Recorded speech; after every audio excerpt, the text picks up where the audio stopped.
നമ്മളിന്ന് ഈ വീഡിയോയിലൂടെ നോക്കാൻ പോകുന്നത് ഈ വർഷത്തെ ബ്ലോക്ക് ബസ്റ്റർ സിനിമകളുടെ ഷൂട്ടിംഗ് സീനുകളെ പറ്റിയാണ്. ലിസ്റ്റിലാക്കിയത് ഒരു ഹോളിവുഡ് സിനിമയാണ്. ആ സിനിമയാണ് ഗോഡ്സില്ല എക്സ്പോ. 1050 കോടി രൂപയായിരുന്നു ഈ ഒരു സിനിമയുടെ ബഡ്ജറ്റ്. സിനിമ ബോക്സ് ഓഫീസിൽ 550 മില്യൺ മേലെ കളക്ഷൻ നേടി, ഏകദേശം ഒരു 4400 കോടി രൂപ. ഇന്ന് ഗോഡ്സില്ല സിനിമകൾ പ്രധാനമായും CGI ക്രിയേറ്റ് ചെയ്യുന്നതാണ്. എന്നാൽ ആദ്യകാലങ്ങളിൽ ഗോഡ്സില്ല സിനിമകൾ ഷൂട്ട് ചെയ്തിരുന്നത് ആനിമെട്രോണിക്സ് ഉപയോഗിച്ചുകൊണ്ടായിരുന്നു.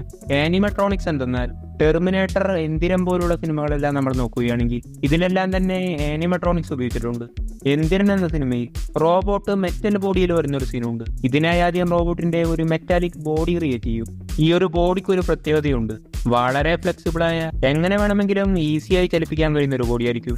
അങ്ങനെ ഫുൾ ബോഡി മൂവ്മെന്റ്സ് മനുഷ്യർ തന്നെ കൺട്രോൾ ചെയ്യുന്നു, ഏകദേശം ഒരു പാവകളി പോലെ.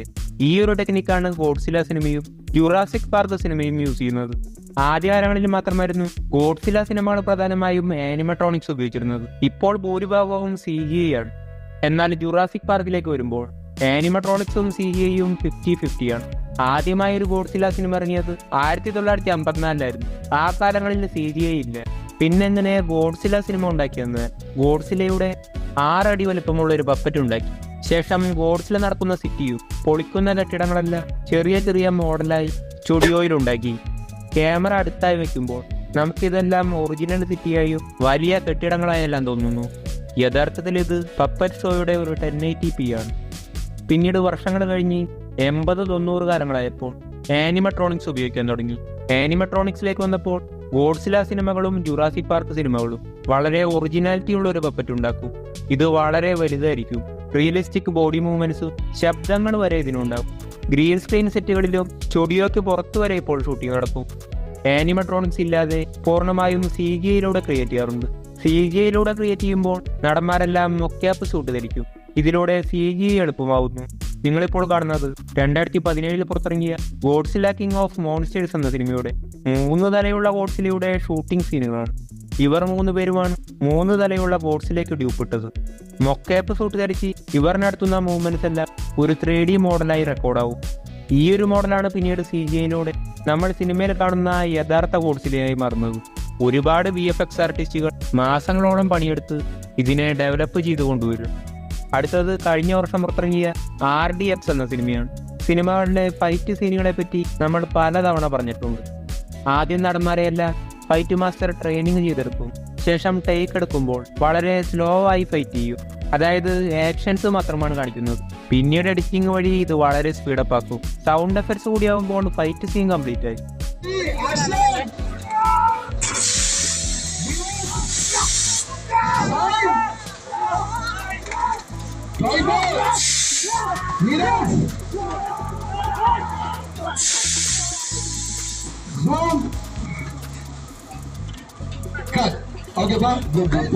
RDX, വിക്രം പോലുള്ള സിനിമകളെല്ലാം മോക്കോബോട്ട് ക്യാമറയിലാണ് ഷൂട്ട് ചെയ്തത്.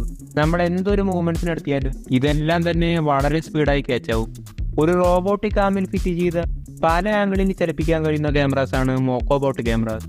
ഈ ഒരു റോബോട്ടിക് ആമിന് മാത്രമായി ഏകദേശം 20 കിലോ വെയിറ്റ് വരും. 4.5 മീറ്റർ ഹൈറ്റിൽ ഈ ഒരു ആം സ്ട്രെയിറ്റ് ആയി ഉയർത്താം. മാത്രമല്ല 360 ആംഗിൾസിൽ എങ്ങനെ വേണമെങ്കിലും തിരിക്കാം. അടുത്തത് ഈ വർഷം പുറത്തിറങ്ങിയ പ്രേമലു എന്ന സിനിമയാണ്. ഈ ഒരു സിനിമയുടെ ബഡ്ജറ്റ് വെറും 2 കോടിയിൽ താഴെയാണ്. മെയിനായും ഔട്ട്സൈഡ് സെറ്റുകളിലായിരുന്നു ഈ സിനിമ ഭൂരിഭാഗവും ഷൂട്ട് ചെയ്തത്. സിനിമയിൽ കാറിൽ പോകുന്ന സീനുകളെല്ലാം ചിലതൊക്കെ സ്റ്റുഡിയോയിൽ ഷൂട്ട് ചെയ്തതാണ്.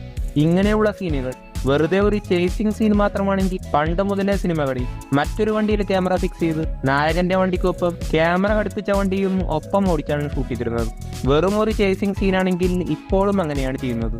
പക്ഷേ സിനിമകളിൽ ചേസിങ്ങിനോടൊപ്പം ബൈക്കിലോ കാറിലോ ഇരുന്ന് ആക്ഷൻസോ ഡയലോഗ്സോ ഉണ്ടെങ്കിൽ ഇങ്ങനെ ചെയ്യുന്നത് റിസ്ക് ആണ്. അതുകൊണ്ട് ഇതെല്ലാം തന്നെ ഇപ്പോൾ സ്റ്റുഡിയോയിലാണ് ഷൂട്ട് ചെയ്യുന്നത്. ശേഷം ഒറിജിനൽ ലൊക്കേഷനിൽ പോയി ബാക്ക്ഗ്രൗണ്ട് സെപ്പറേറ്റ് ആയി ഷൂട്ട് ചെയ്യും. പിന്നീട് എഡിറ്റിങ്ങിലൂടെ കൂട്ടിച്ചേർക്കും. അടുത്ത സിനിമയാണ് മലയാളത്തിലെ തന്നെ ഏറ്റവും കൂടുതൽ കളക്ഷൻ കിട്ടിയ സിനിമയായ മഞ്ഞുമൽ ബോയ്സ് എന്ന സിനിമ. മഞ്ഞുമൽ ബോയ്സ് എന്ന സിനിമയ്ക്ക് യഥാർത്ഥ ഗുണക്കേവിൽ ഷൂട്ട് ചെയ്യുവാൻ പെർമിഷൻ കൊടുത്തിരുന്നു. രാവിലെ 5 മണി മുതൽ രാവിലെ 9 മണി വരെയായിരുന്നു പെർമിഷൻ.